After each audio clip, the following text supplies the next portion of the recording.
Hi friends, Jaylene here, and thanks for joining me. I wanted to share this project with you, one of my abstract doodles with mark making on it.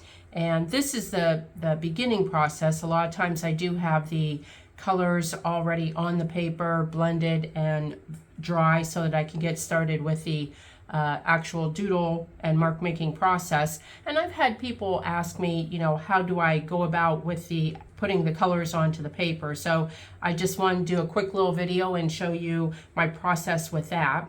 And before I get started, I would like to ask you to go ahead and subscribe to my YouTube channel if you haven't done so already, and hit the bell and you'll be notified. That's the notification bell, and you'll be notified when I do post new videos, so you won't miss anything. So real quick, I want to go over my materials list. It's very easy. I have my watercolor paper, my new paints, my Kurtaki, and I'm not sure if I'm saying that right, so if I'm not, please forgive me, but I just absolutely love these paints, and I've talked about them in a previous video, and I'll put those here real quick just so you can take a peek at them. They're from Japan, and the colors are so vibrant. It is a 36 pan set, and so this is what I'm going to be using today. I did create a quick little color chart of it when I first got them, just so I could see what the colors would look like, actually on paper and dry. And then I did label them real quick, so I keep that pretty handy. So so I have my paints, and then I do have my, this is a 1/2 inch dagger brush. And then I do have my little mixing trays that were a gift to me from my sister-in-law, so I'm going to be using a couple of these also. These are very nice and convenient to have on hand. And then of course I have my water for cleaning my brush, and then a paper towel to blot my brush. So I'll set this aside and get out another piece of paper, and obviously no two designs will ever be the same, and that's kind of the fun part about it. Each one is a very unique and individual piece. So to get started, what I like to do is get my brush very wet, and then I just want to lay some color on the paper, and I'm going to try and simulate this, the one that I had here, and obviously it won't be just like it, but it'll give you an idea of the color schemes and the way that I kind of go about blending everything on the paper.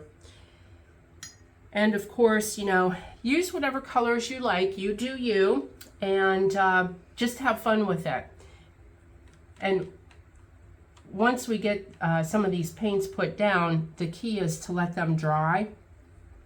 And so you can see I have an awful lot of paint on my brush, and my brush is quite wet, and I'm just putting it into the water that I've already put down on the paper.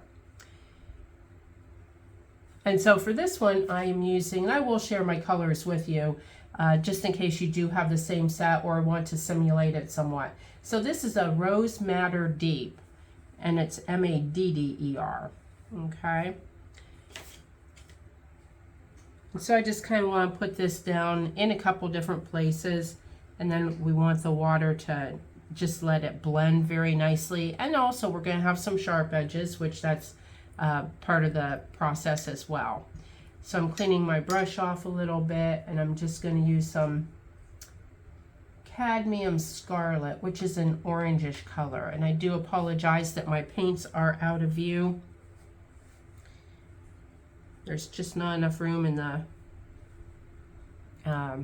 camera lens for everything. And so I did start in a wet area so that this would blend, and then you can see the dry brush strokes that came along with that. And then I'm going to put some down here also. And once again, it's really just kind of, your own placement on this. And we do want areas that are going to be much darker, not really darker, but heavier with the pigment. And then some light areas. And that will occur with the way that the paints blend out. So I'm just adding a little bit more color. This paper is Arch 130-pound cold press, and it does soak up the paint quite a bit. Okay, so now I want to move on, and this is going to be, the color is called turquoise green, and it's a very vibrant color. So I'm going to put this in right here, and that's going to gradually blend very nicely. And it does take a while, you know, for all of these colors to do their full blending process. It's kind of like a work in progress, I guess you could say.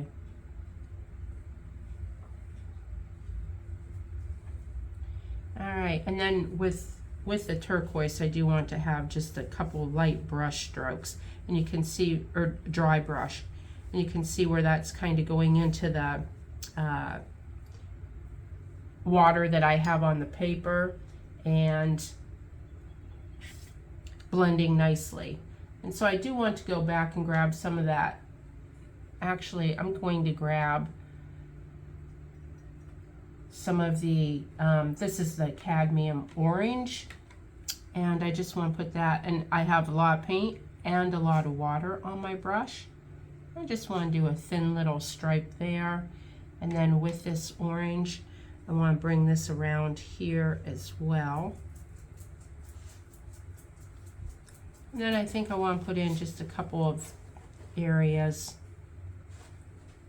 where there's no water at all, so that I do have a deep dark pigmented color there, and let that blend a little bit, because see how nice and vibrant that is. And then up in this area also, as any paints, watercolor paints, when you put them on a wet surface like that, they are going to blend nicely. But when you start out with a real dark color, as it blends, it does lighten up quite a bit. So, you know, be mindful of that as you're doing this, because you do want some nice darks and lights.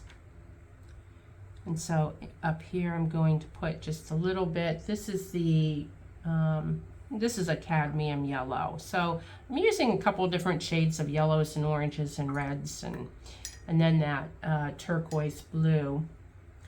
So I am getting a few extra colors in here that I didn't have, and obviously I'm not using my mixing dishes, as I said I would be. It just isn't necessary with this. So I have right now, let's see, 1, 2, 3, 4, about 4 different colors. For this particular project, I really don't want to do any more than that. You know, you can keep them in like the same color tones, or if you want to, you know, in 2 or 3 different tones or shades, or if you want to do a bunch of different colors, that is cool as well. I think down in this area here, what I want to do is take some of the Rose Madder, the original color, rosy color that I used, and I'm just gonna dab in a couple of dots. And those dots are going to spread out. You know, they're gonna blend out really nice. So we're just gonna let those go. I'm adding a little bit more so that as they blend out, they do keep kind of a dark pigmented color towards the center of it. Okay, and I think I just want to do one little bit more. I'm going to add some of the yellow just because there is, you know, this is wet up here, and I want this to blend a little bit. Okay, and then I want to get a little bit more water and paint on my brush. To do this, it really is important to have a lot of water on your brush. A lot of water and a lot of paint. Okay. And I think that really is about all I want to do. And so at this point, you know, I just have to let this dry real well before I move on to the next phase, which will be the, you know, the mark making and the adding doodles to it. I'll be using let me move that out of the way. I will be using the permanent black micron markers, and then I will also be using a gel pen, which I don't have one handy here right now, but on some of the darker areas I'll be using a gel pen and just putting in some fun little doodles and such, and it creates such a wonderful abstract piece. And as I mentioned, no two pieces are the same. So I'm going to let this dry for a bit and show you what the finished product looks like. And then actually it will be another video where I will be putting the doodles on. So if you wanted to go ahead and paint up a couple of these in different color schemes, or, you know, and come up with different ideas. And let me just put this one up there. This is what this looks like all dried out. And you can see they're somewhat similar, yet they're different. So I'm gonna let this dry, and then we will move on to the next video with the doodles after this. And I just hope you have fun with this. And if I haven't, I think at the beginning I did ask you to subscribe to my YouTube channel if you haven't done so already. It really helps my channel grow, and I appreciate each and every one of you. And if you could leave comments below, comments or questions, I appreciate that. I answer everyone. I hope you've enjoyed this, and until next time, ciao for now.